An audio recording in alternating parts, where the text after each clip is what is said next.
Buenas tardes, muchas gracias por asistir a este segundo encuentro, estas charlas en relación a la exposición de Carlos Chivillí y la naturaleza muerta moderna, enigmas exactos. Y para hablarnos de esos enigmas exactos, hemos traído a Jaime Siles, quien ha sin duda demostrado siempre una gran simpatía por, por la pintura de Chivillí y también por Canarias, así que no ha sido muy difícil convencerlo para que nos acompañara. Sin duda la mirada de Jaime es siempre diversa, lleno de esas referencias clásicas por su formación, pero también de esa suerte de perspectiva, digamos, poética, ¿no?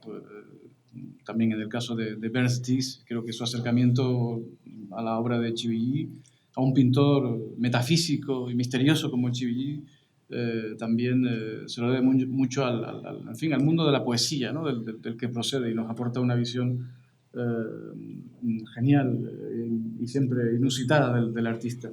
En fin, luego haremos también al final de la charla una mesa redonda donde estará también Bers con nosotros y yo creo que para la presentación pues le voy a hacer la palabra a Bernardo, quien te conoce ya desde hace muchos años. Bueno, buenas tardes.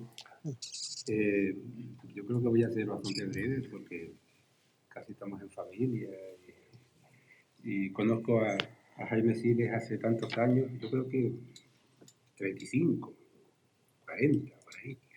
Casi 40 años.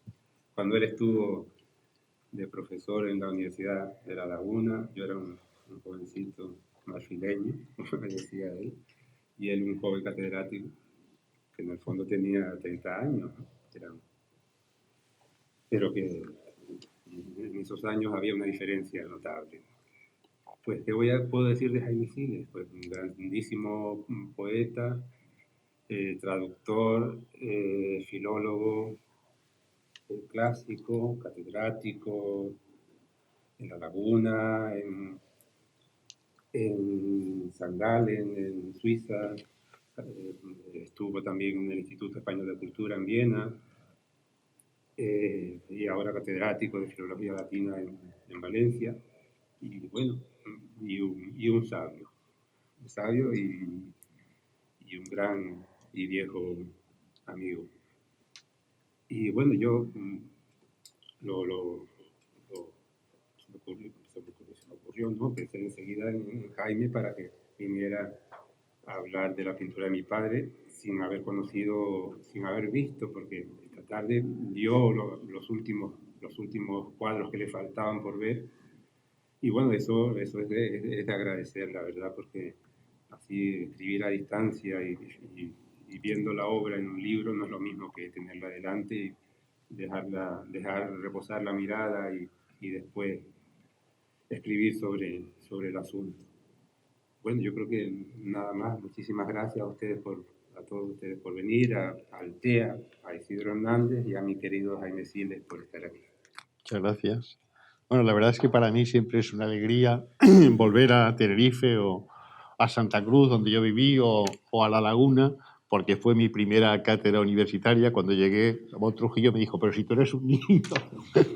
Y era un niño, ahora veo, ¿no? Yo me creía muy mayor, pero veo que era un niño absoluto entonces. Y mi estancia aquí fue muy fértil, fue muy feraz, escribí mucho, investigué bastante, tuve excelentes alumnos como Rafael Pestano, que está hoy aquí, es profesor titular en la Universidad de La Laguna, y sobre todo sintonicé entre los más jóvenes con Bernardo Chivillí, y claro, conocí a Andrés Sánchez Robaina como compañero mío de generación, pero también a Fernando Castro Borrego, a Chano de la Nuez, a don Juan Régulo, de quien hablaré, porque hay un momento en que sale aquí en lo de Chivillí, porque es un tema interesante y que ya falleció, fue un muy buen colega y muy buen amigo, y a todos los pintores de aquella época a los que llevé precisamente a una exposición en Viena, cuando yo era agregado cultural en la Embajada de España. Allí hubo una exposición de pintores canarios, fundamentalmente tinerfeños, en aquellos años 80. Yo he explicado antes a la prensa que por qué aquella exposición, porque me parecía y me sigue pareciendo que, en contra de todo pronóstico, porque una isla parece alejada y más en la mitad del Atlántico, era mucho más centroeuropea la cultura canaria que yo conocí que la cultura mesetaria madrileña de aquella época. Y yo siempre pongo como prueba de eso que cuando fui a la biblioteca a pedir un Rilke, me dieron una primera edición. Una primera edición de Rilke es la que hay en la biblioteca de la Universidad de La Laguna, que algún alemán o alguien le habría donado allí, ¿no? Bueno, yo debo pedirles disculpas en primer lugar porque no soy un historiador del arte y es una temeridad por mi parte lanzarme a un tema como este, que sí que son enigmas, lo que yo no sé es cómo de exacto voy a ser yo frente a esos enigmas, ¿no?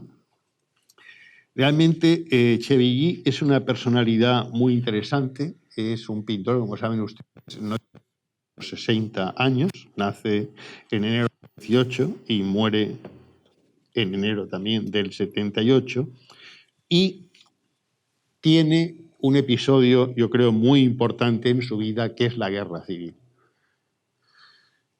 Hasta cierto punto podríamos pensar que Chevilly es un pintor de la generación del 36 o un pintor de posguerra. Está, como le pasa a Vicente Gaos, como le pasa a José Hierro, está a mitad de camino entre una cosa y otra, porque los más jóvenes que van a la guerra tuvieron esa mala suerte inicial. En su caso, la Guerra Civil es muy determinante porque, siendo de una familia completamente republicana y su padre era masón además y va por ello a la cárcel, él y su hermano son movilizados por el bando nacional y enviados al frente, y el hermano de Carlos Chevilly muere en la batalla del Ebro. De manera que cuando él vuelve en el 39 aquí, su padre está en la cárcel y fallece en 1940, su hermano no ha vuelto, y yo creo que eso es un elemento muy determinante en toda la pintura de Chevilly, porque es una pintura que produce una sensación de absoluta soledad, de aislamiento del entorno inmediato.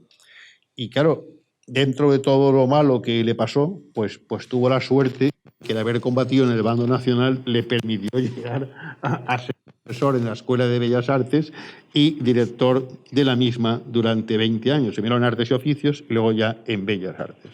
Pero es muy interesante esta característica de su vida, este aislamiento, en realidad, esta soledad con el entorno, porque cuando él habla de su propia obra, se refiere a la necesidad de aislar objetos y figuras y a prescindir de elementos y anécdotas territoriales. Yo creo que esto es un correlato objetivo de su propia situación y es lo que le va a llevar, como veremos después, a la pintura metafísica. Claro, metafísico es una palabra que casi nadie entiende, ¿no? Aunque Aristóteles escribió una metafísica, ni él sabía muy bien lo que decía con la palabra metafísica. Quería decir que era el libro que venía después de la física. Le llamó metafísica, lo que viene después de la física.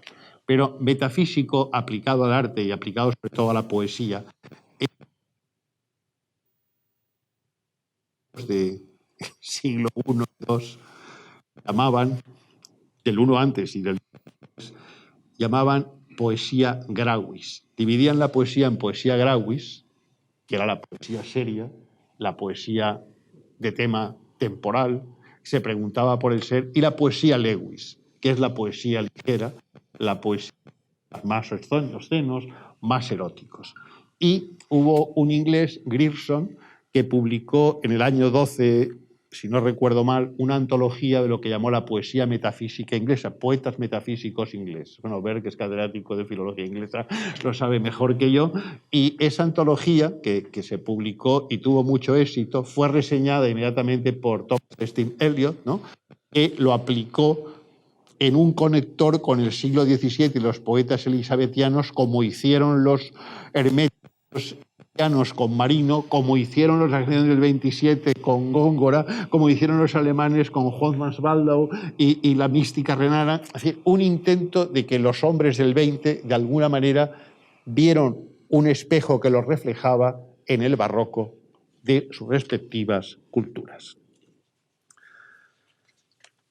Esta situación de aislamiento, ese aislar objetos y figuras y prescindir de elementos y anécdotas territoriales, le lleva al pobre Carlos Chevilly de después de la guerra, de la primera posguerra, a lo que podríamos llamar una rebeldía comedida. La rebeldía comedida era la que le permitía la transgresión de ciertas normas convencionales dentro de un orden, de un cierto orden más o menos permitido. Pero esta rebeldía comedida tiene que ver con un concepto muy interesante que ha creado un estudioso de la literatura española, que es Germán Labrador, que habla del encriptamiento. Es decir, cómo una serie de intelectuales que no se sentían a gusto con el régimen de Franco, hubiesen sido vencedores o vencidos, procedieron a un encriptamiento, es decir, a un ocultamiento frente a la realidad que era su entorno para poder seguir adelante y para poder salvarse, para poder sobrevivir, vamos a decirlo claramente, ¿no? En su instinto de supervivencia les llevó a ser independientes. Independiente, por un lado, le permitía ser indiferente ante el sistema y, por el otro, podía buscar su propia obra. Pero hay un hecho importante también en la personalidad de Echeverría, luego llegaremos a su pintura, pero creo que hay que empezar por aquí, por esta reconstrucción de todo su universo personal, que es su renuncia al paisaje. Echeverría, siendo un hombre muy dotado para el color y para la figura, renuncia al paisaje. Y esto me ha interesado mucho porque en la pintura romana, que fue una de las primeras pinturas, por cierto, porque empezaron con las naturalezas muertas entonces, en la pintura romana de Pompeya y especialmente de la época de Augusto, como Augusto lo que había puesto era un muro a la realidad de todos, con el Principado, que era una especie de dictadura pero camuflada, empezaron los pintores a, en los muros, pintar paisajes para abrirlos, para crear la ilusión de que por lo menos había algo fuera que no estaba bajo el control absoluto del poder. Y yo creo que Echeverría aquí, pudiendo haber hecho eso, no lo hace. Renuncia al paisaje porque en ese encriptamiento al que se refiere el Labrador, él necesita llevar a cabo un proceso, un absoluto proceso de interiorización. Y lo lleva a cabo, yo diría que de una manera muy radical. Por eso, en su obra encontramos al principio bodegones espaciales y más tarde composiciones geométricas. En todo eso hay que ver también que Echeverría ha heredado de la vocación de su padre, que es un escritor. Ha heredado una gran formación literaria, ha leído a los autores franceses, a Balzac, a Flaubert, a Zola, y los españoles a Varela, Clarín y a Galdós, sobre todo. Y esa formación literaria, que luego aprovechará completándola con su formación en la historia del arte, cuando tenga que estudiar y sobre todo opositar, él la amplía con Unamuno, con Machado, con Azorín y con teóricos e historiadores del arte, especialmente Hauser, Dors y Marangoni. Pero el gran momento, digamos, de la juventud de Echeverría, que es antes de la guerra, coincide, claro, con ese pletórico instante que parece un milagro en Tenerife, que es la facción surrealista de Tenerife, el grupo de Gaceta de Arte, ¿no? Con Domingo Pérez Mini, García Cabrera, Gutiérrez Albelo, Agustín Espinosa, Orcas Pestana, y por ahí él conoce a Picasso, a Miró, a Dalí, a Oscar Domínguez, conoce toda esa obra, que es lo que él en su juventud quiere hacer, pero viene la guerra y eso hace que cambien las circunstancias. En vez de optar por Picasso, Miró, Dalí, Oscar Domínguez, todo eso, ¿por qué va a optar Echeverría? Va a optar por De Quirico, por Mas y por Tanguy. Es decir, por lo que llamamos la pintura metafísica.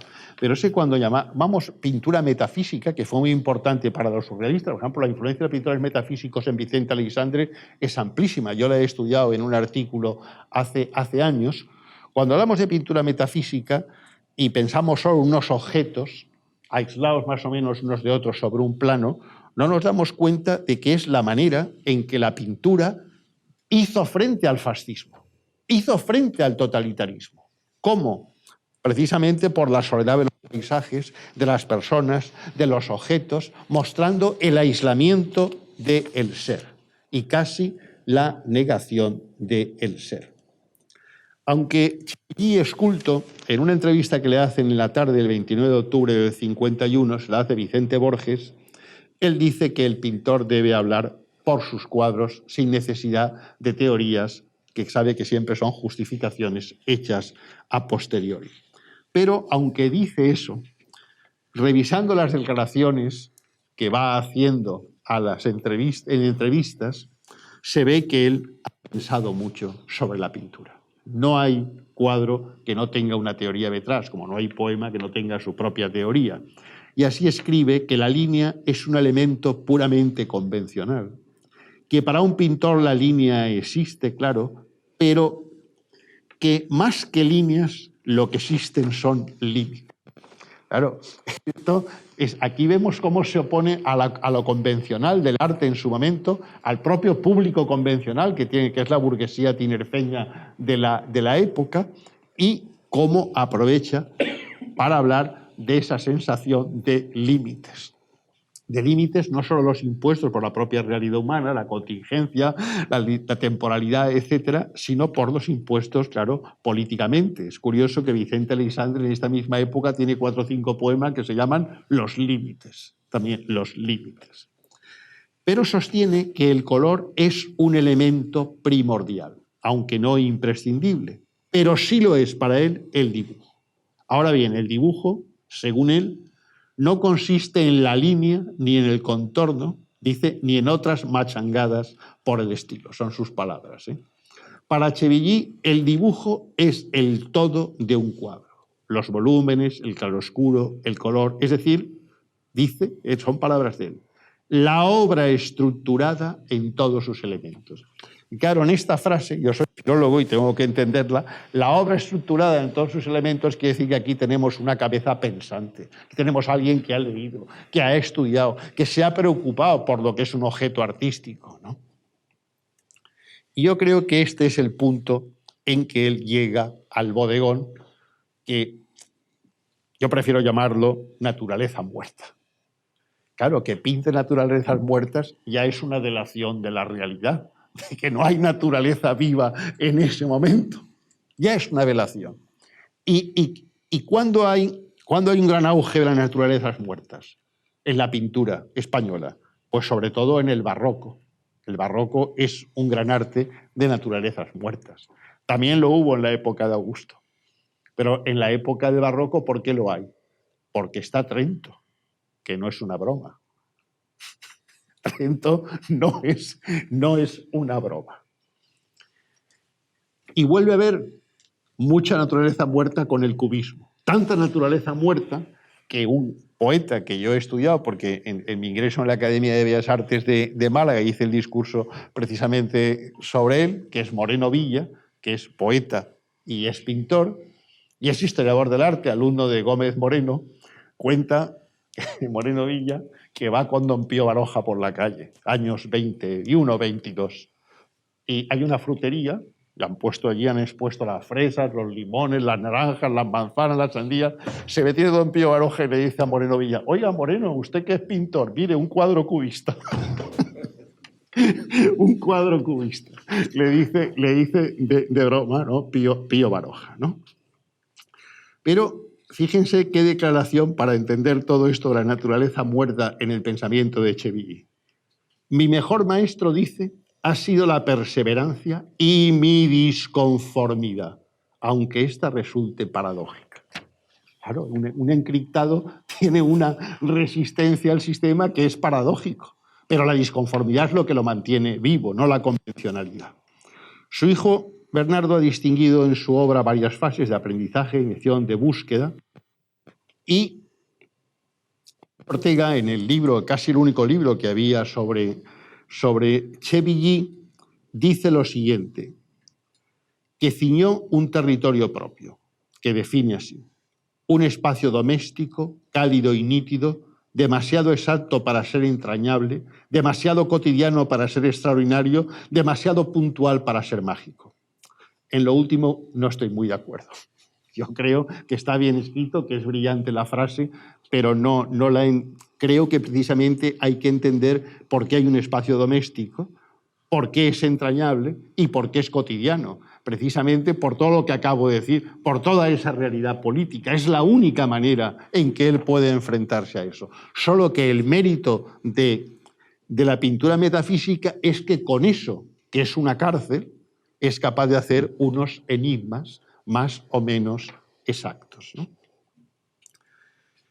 Después de la guerra, opta ya por los bodegones, ¿no? Por esos objetos sencillos envueltos en una especie de tierra de nadie. Claro, el bodegón es una tierra de nadie dentro de la realidad, pero es que también está en una tierra de nadie, como está casi todo el país en ese... Que esto me ha llamado mucho la atención, que lo que exige la pintura moderna es color y forma.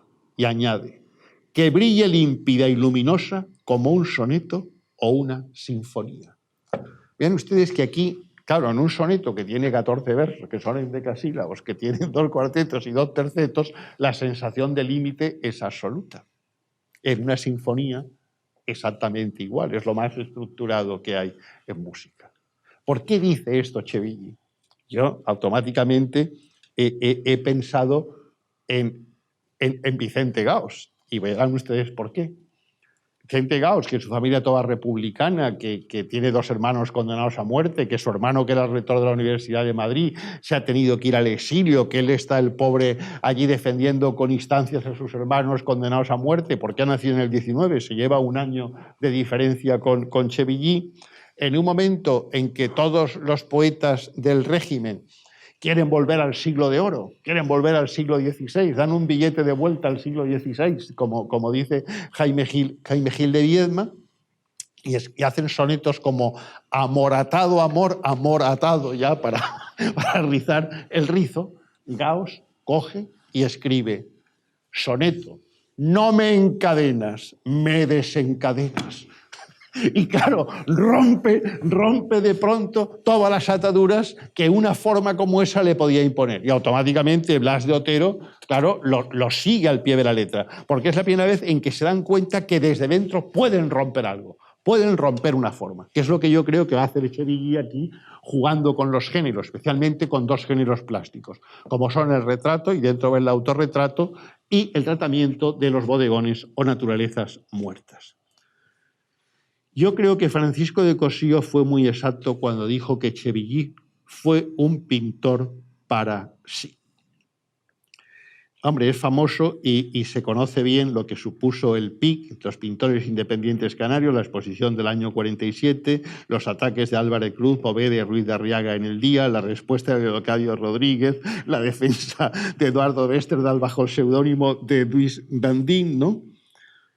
Pero es Westerdal quien bajo el seudónimo de Dandín se da cuenta de que todos estos pintores del PIC, Juan Ismael, José Julio, Teodoro Ríos, Alfredo Reyes Darias y Carlos Chevilly, exceptuado Constantino Aznar de Acevedo, todos tienen un rasgo en común, que es la angustia existencial. Y eso está muy bien visto por Westerdal, porque lo que tiene ese grupo de pintores que los une y lo que explica que derive hacia una pintura metafísica Chevilly es precisamente eso, una angustia existencial. Rafael Arozarena habla de los bodegones reales y reales de Carlos Chevilly y destaca su buena educación estética, ¿no? Y otros, como Gutiérrez de Osuna, dicen una cosa que yo creo que él mismo no entiende lo que quiere decir, pero la dice y tiene sentido, Dice que Chevilly, ¿no? La pintura del PIC puede contribuir en mayor grado a enriquecer nuestro reino de la ilusión, necesitado de fuertes estimulantes. Ahí también hay crítica, dice que estamos tan desilusionados que necesitamos que nos inyecten algún modo de ilusión.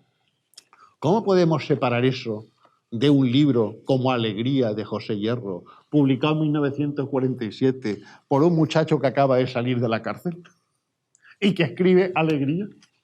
Claro, es una contestación, No quiere decir que se haya empleado, no, hay una contestación directa, ¿no? Y claro, el PIC es el precedente de muchas cosas, de Dau el Set catalán, del Ladac, ¿no? De los arqueros de arte contemporáneo. En fin, de Ismael, de Millares, de Manrique, de Fleitas. Yo creo que ahí hay un papel importante que desempeñó ese grupo, no solo en lo canario, sino también en el arte español del momento. Chevilly dice que sus bodegones son de humildes. Los retratos son objetivos y los bodegones son humildes. Y el propio Luis Ortega reconoce que Chevilly fue un hombre bien informado, capacitado técnicamente, un observador objetivo y un creador convencido de que era imposible descontaminar el arte de toda circunstancia y condicionamiento personal. Claro, es que él eso lo asume desde el primer momento. El yo soy yo y mi circunstancia de Ortega lo lleva a toda su pintura, ¿no? Y por eso yo creo que es muy interesante que, aun habiendo combatido por obligación, no por voluntad, en el bando nacional Chevilly, tenga que sufrir el ataque que los falangistas del SEU le lanzan en Arriba España en 1948. Es un ataque interesante porque le acusan de traicionar el colorido canario. Esa es la acusación que hacen contra Chevilly. Pero de paso se meten con la gente que con el extraperlo está haciéndose rico, con los nuevos ricos. Y en el mismo número atacan a don Juan Régulo. Atacan a don Juan Régulo porque ha organizado un curso de Esperanto en la Universidad de La Laguna, porque fue presidente de la Sociedad Esperantista don Juan Régulo. O sea que fíjense ustedes hasta qué punto, claro, el enemigo tampoco era tonto, ¿no? El enemigo no se chupaba el dedo, sabía ver dónde estaban sus propios enemigos, ¿no? Y los clasificaba bastante bien, con bastante orden, ¿no? Chevilly, yo creo que ha reconocido siempre que se ha educado o que ha empezado a pintar bajo los efectos del llamado realismo mágico o nueva objetividad, que es el libro Berrot que publicó la Revista de Occidente y que luego reeditó el Iván de Valencia hace unos años. Pero aunque eso es cierto, eso es lo que a él le da a conocer todo eso nuevo y que además tiene mucha relación con la poesía, porque la nueva objetividad depende del poema cosa, que es una cosa que inventó, una teoría de la escritura que inventó Rilke, ¿no? Aunque eso es cierto, yo creo que Chevilly, que es el punto de partida de Chevilly, pero no el punto de llegada. El punto de llegada es, para mí, la pintura metafísica. Y curiosamente, al hablar de la pintura metafísica, que es algo que vio muy bien Fernando Castro Borrego en su antología crítica del arte en Canarias, en el año 87, destaca Castro la claridad de la representación, es decir, no hay nada oscuro en esas representaciones, y la intemporalidad y el carácter enigmático. Es verdad, la pintura metafísica es muy intemporal. Y no en De Quirico, que tienes, digamos, arquitecturas dentro del cuadro, arquitecturas más o menos clásicas, pero en el caso de Chevilly hay una atemporalidad más que intemporalidad. Pero, ¿por qué hay atemporalidad? Porque hay espacialidad. Yo creo que él juega la carta del espacio frente a la carta del tiempo. Y la carta del tiempo no la necesita porque está jugando la carta de la historia. Sabe que los cuadros tienen un valor histórico. Los cuadros son cuadros de denuncia que podemos verlos hoy claramente así. Chevilly reconoce que en un objeto, cualquiera que sea su origen o morfología, solo busca sus cualidades plásticas o pictóricas y sus consecuencias expresivas. Pero, fíjense, ¿esto a qué le lleva? A interesarse por lo que él mismo denomina objetos de baja jerarquía humana. Pero claro, objetos de baja jerarquía humana quiere decir que esos objetos humildes de los que nos servimos son más importantes que nosotros mismos, que nosotros como seres humanos. Eso es lo que está diciendo claramente él aquí, ¿no? Habla también de dúctiles voces blancas. Y esto lo hace en un momento en que la propia poesía social española hace un giro hacia, en esa idea de nueva objetividad y de poema cosa, hacia lo más cotidiano. Y un poeta como Rafael Morales, partiendo de Van Gogh, pues hace un poema a sus zapatos y luego hace una oda al cubo de basura. Y empiezan todos esos elementos a ser poetizados, como aquí están plastificados, ¿no? Pero claro, no es difícil, por lo menos para un latinista, ver ahí que lo que está pintando es a Virgilio. Es el sunt lacrimae rerum. Son las lágrimas de las cosas lo que está pintando, lo que nos rodea, lo que aun siendo pobre y humilde nos va a sobrevivir a todos nosotros. La taza, el vaso, la botella, la jarra.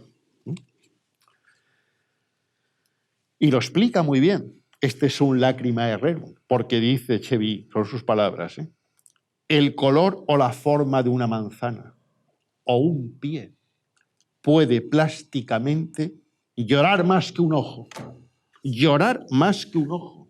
o ser más risueño. Sabía lo que estaba haciendo, clarísimamente. Era muy consciente de todo lo que hacía. Y eso, para mí, la prueba máxima está en su autorretrato de la sardina, donde reestructura todo el repertorio de objetos, donde encontramos minimalismo, donde hay una economía temática y expresiva y un influjo de Velázquez y de Zurbarán. Pero su criterio no es el político, ni el social, ni el económico, es el artístico, y concretamente el plástico. Por eso él prescinde de las cargas emotivas del objeto, porque lo que ha metido en el objeto son cargas de profundidad. No necesita las cargas emotivas, son cargas de profundidad. Hernández Pereda, y yo estoy absolutamente de acuerdo con él, vio muy bien el influjo de Chirico y de Morandi. Y Castro incidió en el contraste en la pintura de Chevilly entre la forma esférica, por ejemplo en el cuadro entre la forma esférica de la manzana y la forma lineal de la sardina. Luego hablaremos de ese cuadro, ¿no? Porque de alguna manera el autorretrato de la paleta y el autorretrato de la maceta también tienen que ver con todo eso. Pero el uso del volumen y del espacio le permitió a Chevilly insistir en dos obsesiones, la de lo humano y la de los objetos, con las cuales entraba en lo que él mismo llama zonas prohibidas. Porque ustedes se dan cuenta, en la medida en que los objetos son más importantes, no tan importantes, sino más importantes que el ser humano, se ha producido una reificación del ser humano, hay una cosificación del ser humano, que es como los totalitarismos ven al ser humano, como un objeto, como una cosa usable, de usar y tirar, biodegradable, reemplazable. Y en este cuadro, que está ahí, ¿no? Lo pueden ver ellos, ¿no? Ven ustedes que el pintor, la cabeza del pintor, es un maniquí. Y por eso hay un hilo del que tira. Y ese hilo del que tira es lo que lo acciona. Pero vean ustedes que es tan importante como la mesa, como el paño o como la manzana y la sardina, la figura que hay en el centro. Pero miren el cuadro que hay detrás. Es un bastidor, es decir, es un cuadro al revés. Es un bastidor que está cerrando todo. No es una ventana, no es una puerta que se abra. Es el envés del bastidor. Y él ahí está explicando cómo un pintor está delimitado en esa realidad. Absolutamente limitado. Hay una frase de él que me gusta mucho a mí repetir, sobre todo los jóvenes poetas, ¿no? Los jóvenes poetas quieren enseguida que les den el premio Nobel, quieren ser famosos, quieren vender muchos libros, ¿no? Y dice Chevilly, la venta de obras no supone el triunfo. Como no vender, tampoco significa el fracaso. Es en el momento de concluir la obra cuando el artista alcanza su triunfo o su fracaso. De manera que él era muy consciente cuando había acertado y cuando no había acertado, ¿no? Yo creo que Rodríguez d'Oreste, que fue también un buen amigo nuestro, tuvo la gran idea de organizar la exposición en la Casa de Colón en Las Palmas, que es uno de los grandes momentos de Chevilly en vida, ¿no? Y viendo cómo, al igual que Pedro González, él siente una gran admiración por Rubens, esto me ha llamado también mucho la atención, creo que podríamos decir que Chevilly estuvo pintando siempre una sola cosa, la pintura. como los filósofos siempre están pensando el pensamiento. Esto es una realidad. O los poetas, la poesía. Están poetizando la poesía. Hay unos cuadros que luego veremos, figuras y último autorretrato con modelo, en el que vemos que el modelo es la pintura. Y el pintor se va oscureciendo, como en la penumbra de cualquier cuadro de Rembrandt, ¿no? Va desapareciendo en el fondo, absorbido por la sombra, que es la muerte, y lo que queda es el cuadro. Pero el cuadro ya no es un ser humano, es el cuadro, es una obra artística. ¿Verdad? Que eso es lo que él quiso representar. Westerdahl, que era muy listo, vio la influencia del color de Pompeya y del azul de Poussin aquí, y estoy completamente de acuerdo con él, ¿no?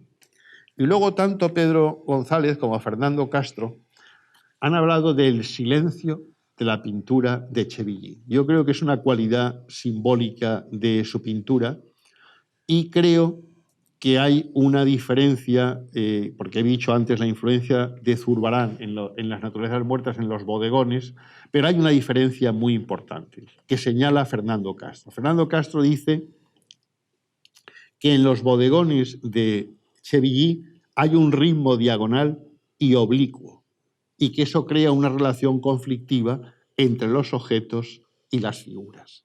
Cosa que es verdad. Hay una relación de conflicto entre objetos y figuras, como hemos visto aquí. Pero ¿por qué hay un ritmo diagonal?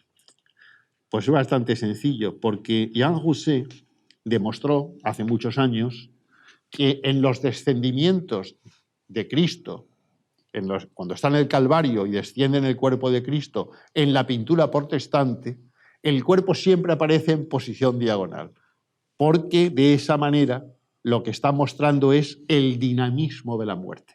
La muerte no es una cosa estática, sino completamente dinámica y en movimiento.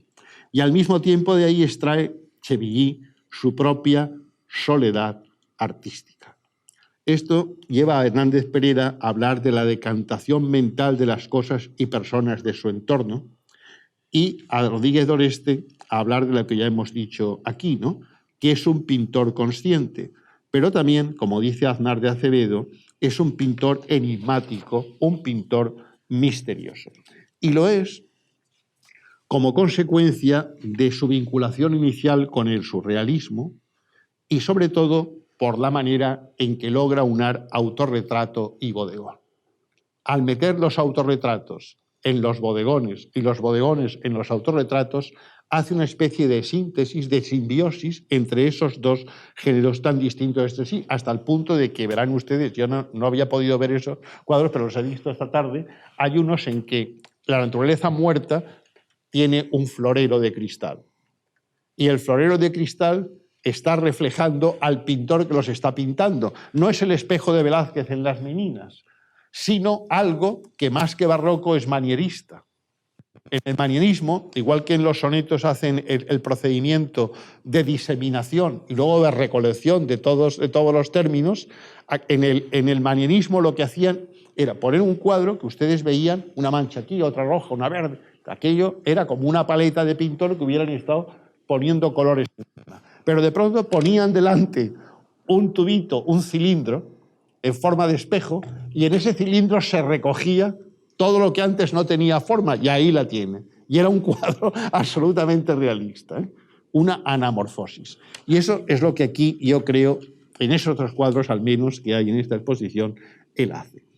Pero para mí, Autorretrato de la Sardina me ha parecido siempre uno de los libros más interesantes, uno de los cuadros más interesantes, primero porque es un óleo sobre tabla, unas dimensiones que a él le van muy bien, de 57,5 por 48, donde contrasta la esfericidad de la manzana con la verticalidad de la sardina, el plano inclinado de la mesa, el paño con sus pliegues, pero hay una falta de autonomía en la figura humana allí representada. No es alguien que esté por sí mismo, sino parece alguien que le van a tirar del hilo para que se mueva en una dirección o en otra. Es una especie de pelele, de muñeco.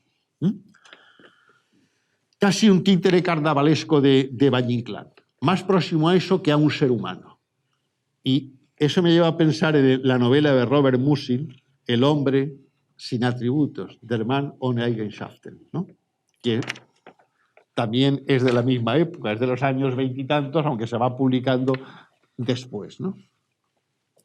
El hilo del que parece pender todo y que es un símbolo de la contingencia, pero no menos importante, como les he dicho antes, es el bastidor con el lienzo vuelto, en el que no hay representado nada y que podría confundirse con una ventana, por ejemplo, de Palladio, una ventana que no se abre hacia ningún sitio, que es un muro o una cárcel y que da cuenta de su propia situación.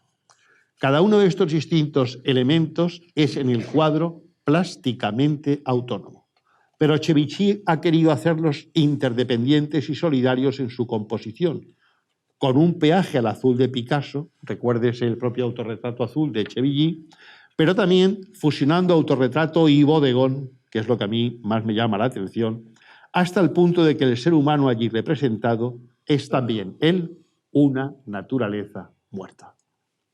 El cuadro puede interpretarse también como una crítica a la conducción burguesa que exige el sacrificio del ser a la obtención de alimentos para sobrevivir, lo que aliena al individuo y al arte. De ahí el vacío del bastidor representado, pero también puede entenderse como una denuncia de la sociedad en que como artista el pintor se ha visto obligado a vivir. En el autorretrato con sardina aparecen dos elementos recurrentes en la pintura de Chevigny: el limón y el paño con sus pliegues, que vamos a ver también en el bodegón con pescado, que está aquí expuesto. Como también la manzana que aparece en bodegón de manzana y vaso, aquí en una composición en la que los pliegues del mantel o de la cortina, no sabemos muy bien lo que es, recuerdan los pliegues de los hábitos de los monjes de Zurbarán, e incluso algunas composiciones del llamado espíritu de 1925 por los historiadores de la pintura española, y en concreto de algunas composiciones de Daniel Vázquez Díaz, tan admirado por el primer Rafael Alberti. En Bodegón y Manzana, de 1944, más que en Bodegón con pescado todavía, de 1943, puede hablarse de pintura metafísica aún no morandiana, es decir, que todavía no hay influjo claro de Morandi, y con algunos elementos que remiten tanto al llamado realismo trascendente de la pintura española de los siglos XVI y XVII, como a uno de los elementos no necesariamente orientales de la pintura de un pintor de la generación del 36, como es el murciano Ramón Gaya, en cuya obra casi nunca falta la representación de un vaso de agua. Yo conocí bastante a Gaya, incluso di 2 conferencias sobre él con él presente, y tengo fotos, y no hay cuadro de Gaya prácticamente que no haya un vaso con una hoja o con una flor, un vaso de agua ahí, chino casi. Calas, Margarita y Limón, del mismo año, 1944, ya es otra cosa, y aunque presenta un plano inclinado en la mesa y un limón, el jarrón con Margarita y Limón se aparta, sin embargo, de lo que podría considerarse la poética del modelo anterior, y opta por otro de tradición más francesa, este que tienen ahí, en la que no parece peregrino citar el nombre de Derain, del Derain de aquellos mismos años, no del Derain anterior ni posterior. Y lo mismo podría decirse de Florero, fechado en 1945. En cambio, Mujer con bodegón, de 1943, aquí creo que se llama Mujer triste con bodegón, vuelve a reunir el retrato y la naturaleza muerta, el plano inclinado, el fondo cerrado, el mantel extendido con sus pliegues y un conjunto de diversas frutas, tunos y membrillos, en una conjunción en la que riman la sencillez y materialidad de los objetos con la resignada expresión de la figura femenina, cuya verticalidad, paralela al paño que hay en el fondo de la pared, contrasta con la horizontalidad de la mesa, el mantel y los objetos que hay encima. Esto de la verticalidad y la horizontalidad en esta época no es una tontería. Recuerden ustedes que los sindicatos eran verticales y que todo era vertical. Hay un artículo de un catedrático de Historia de la Economía, Valentín Andrés Álvarez, que fue un escritor importante, sobre todo de teatro vanguardista, y entra en un café de después de la guerra y le dice a los que están allí: realmente Han quitado los relojes que los llevábamos aquí para no ver el tiempo y nos lo han puesto aquí en la muñeca para que seamos esclavos de él. Nos sentábamos en unos divanes donde podíamos estar toda la tarde y ahora han puesto estos taburetes incómodos también con la verticalidad para que estemos un minuto. Y se encuentra con otro escritor de la época, con Melchor Fernández Almagro, y le dice ya con mucha gracia: Melchor, tú y yo estamos en lo peor de nuestra vida. Dice otro: ¿por qué? Si no tenemos ninguna enfermedad. Te lo voy a decir. Dice: porque por edad estamos fuera del amor y por liberales estamos fuera de la ley. Mujer con bodegón, el año 43, vuelve a reunir el retrato y la naturaleza muerta, todo eso, el fondo ferrado, el mantel, tal. Pero fíjense ustedes que aquí ya estamos dentro de la pintura metafísica, pero con muy claras diferencias. Precisamente entre estos cuadros, que serían todos de pintura metafísica, pero hay diferencias. Porque, por ejemplo, Bodegón de los tres hijos Yumbos, que es del 45, ahí el contraste de plano y esfericidad, de línea y volumen, vuelven a remitir de nuevo al realismo trascendente de la pintura del siglo de oro. E higos chumbos, este ya plenamente metafísico, tanto más que por sus elementos, que son un plano inclinado, un mantel extendido con sus pliegues, un cuenco, dos higos chumbos y un conjunto de ellos sobre un plato, por la composición y distribución de los mismos. Y una variante de ello podemos ver en Porrón, pan y huevo, de 1944, dedicado al pintor Mariano Belcosío, y en el que sobre un plano inclinado, pero con un desvío de ligera pero voluntaria verticalidad, se representa una mesa, un mantel extendido con sus pliegues, un pan, como la pintura barroca española, un porrón y un huevo. Y el huevo, sí es por completo metafísico. Una evolución del mismo tema se advierte casi una década después en Bodegón de la Pecera, en el que hay algunos cambios simbólicos que no dejan de ser también simbólicos cambios. Así vuelve a aparecer el limón, pero en la parte derecha, y no como antes en la izquierda, así como también el mantel casi desplegado por completo, pero no en blanco, sino en azul, en un azul muy suavizado, y dos elementos nuevos, la pecera, que en cierto modo recuerda, aunque no por su posición, al jarrón, y la caracola, que pronto se convertirá no en un motivo, sino en un tema. A Chevilly le interesa, y esto hay que decirlo, la representación del vacío, de lo vacío, de la oquedad. Es un tema barroco. Y tan barroco es el horror vacui como el vacuum mismo. Recuerden ustedes que hay una anécdota famosa de cuando el barroco se puso de moda y hubo una reacción que fue una especie de minimalismo en los años 20. Entonces, en una casa muy moderna de esa época, invitaron a Cocteau a cenar. Y llegó Cocteau allí, vio la casa y dijo: no dice usted nada, no elogia nada, ni al arquitecto, ni el mobiliario. Y dijo: pensé que no podríamos cenar porque habían llegado los ladrones y se habían llevado los muebles, ¿no? Es lo que dijo Cocteau. Pero ustedes pueden poner en relación todo este sentido de vacuidad y de oquedad con un poema famoso de T.S. Eliot de los años 30, Hollow Men, los hombres vacíos, los hombres huecos. Eliot lo escribió eso en los años 30. Chevilly lo sentía y se sentía así todavía en 1953. Mucho menos interesantes me parecen, y me debería definirlo como un paso incluso hacia atrás, su bodegón de cebollas, manzana, barro y sardina, que aunque contiene elementos recurrentes en él, a los que añade una ristra de ajos, no me parece bien resuelto como composición, aunque reconozco la validez autónoma de todos sus ingredientes, entre los que llama la atención el cuchillo. Lo mismo me inclino a pensar de Caracola y Barros, de 1955, en los que vuelve a insistir en el motivo del mantel desplegado, como en Bodegón de manzana y vaso, aunque aquí en un azul, en los tarros de barro y en la caracola, la factura me parece inferior a la de la década anterior. Lo que tal vez sí sea interesante señalar es el motivo del jarro o de la jarra, que entronca con un tema tratado también y casi en la misma década por José Ángel Valente, que establece un vínculo entre el cántaro y el canto, como aquí lo establece Chevilly entre la materia, el barro y la pintura. Taza, pan y huevos, hoy en Paravero desconocido, y jarra, taza, pan y huevos, hoy en una colección particular de Santa Cruz de Tenerife, me parece, y eso que el segundo está fechado en 1942, dos paradigmas de lo que en su obra quiso su autor hacer. Y no es un detalle sin importancia el que algunos de estos elementos recurrentes suyos vuelva a recogerlos en 1961, aunque incrustados en otro cuadro, El pintor y la modelo, un óleo sobre tabla, como si fueran o formaran parte de su más íntimo e interior taller.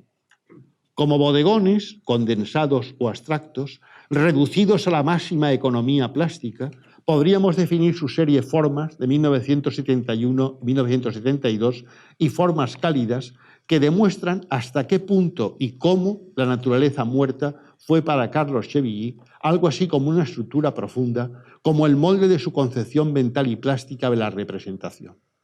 Un paso más supone su bodegón del paño rojo, datado en 1975, un óleo sobre lienzo de 50 por 70 centímetros, hoy en la colección Moreno de Santa Cruz de Tenerife, en el que se mantiene la mayor parte de sus elementos recurrentes, el paño o mantel extendido con sus pliegues, aunque en este con formas más redondeadas, el plano inclinado pero con una inclinación menor, y los huevos, y a ellos se añaden otros nuevos, como la cafetera y la botella de arcilla coloreada, evolución a su vez de los otros recipientes de barro o de cristal presentes en sus cuadros anteriores y otro recipiente de la misma materia que los demás que remite o al menos recuerda, aunque no sea el mismo ni igual, los representados en los años 40 en bodegones como Taza, pan y huevos o Jarra, taza, pan y huevos, lo que demuestra la unidad de su mundo plástico y con las correspondientes evoluciones su máxima fidelidad a él.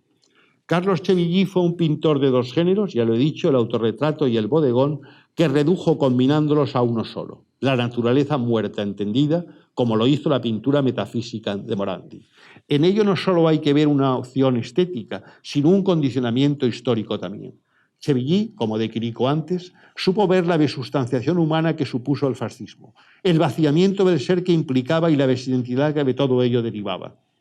De ahí que redujera el retrato y el autorretrato a naturaleza muerta, dando cuenta de la cosificación y reificación del individuo en un momento histórico en que los objetos eran superiores a él.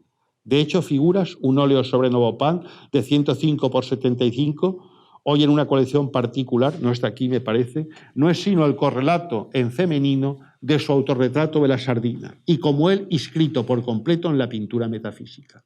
Tratamiento aparte merece otro óleo sobre lienzo suyo de 60 por 60, también hoy en colección particular, y titulado Bodegón de taza y huevo.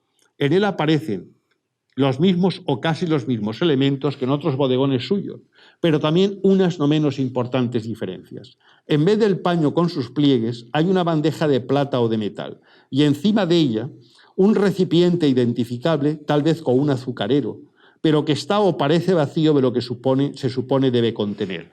Un plato y una taza de café, esta significativamente ladeada, y un huevo duro vacío y con la fragmentación de la parte superior de su cáscara. Se mantiene el plano inclinado de la composición, pero se introduce en él un brillo, el del metal, pero que muy distinto. La fecha es no menos significativa, 1945.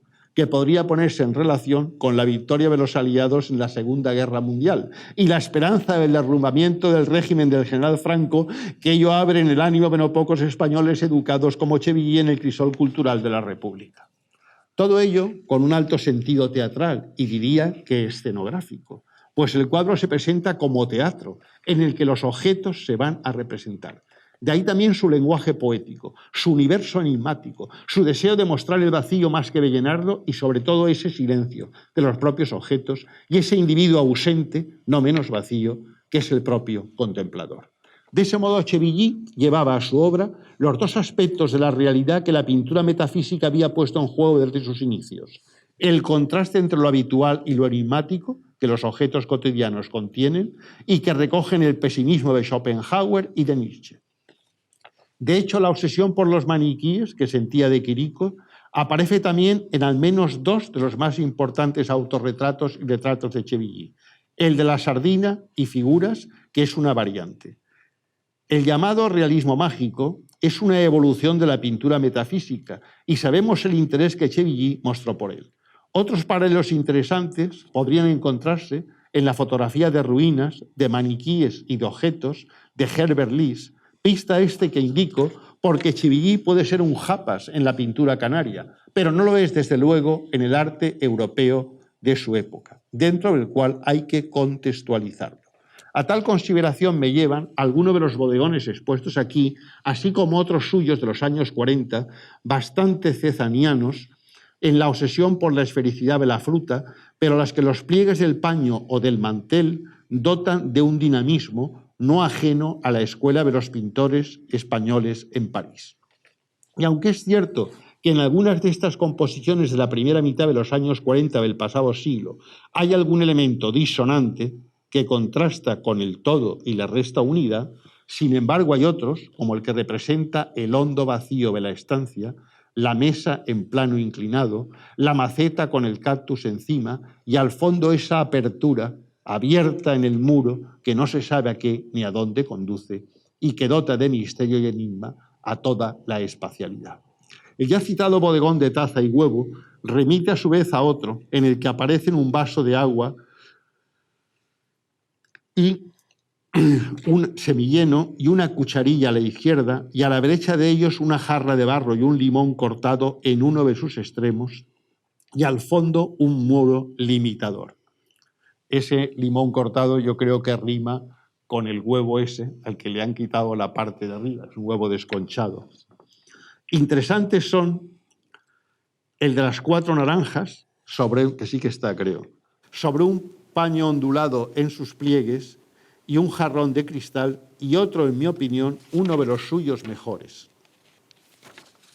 en que sobre un plato con distintos ángulos, como si fuera una bandeja de plata más que una fuente veloza, hay 3 manzanas y 2 limones y fuera de él otra manzana más.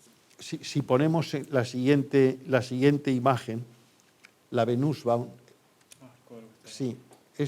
Félix Nussbaum es un pintor austriaco que fue gaseado en Auschwitz, pero que tiene, en 1940, antes de que lo gaseen, tiene, este es el cuadro. Ven ustedes la mesa con el plano inclinado, un mantel, no de único color, sino de cuadros, unas frutas, unas botellas, muchos elementos de lo mismo que está haciendo Chevilly, con la diferencia del reloj.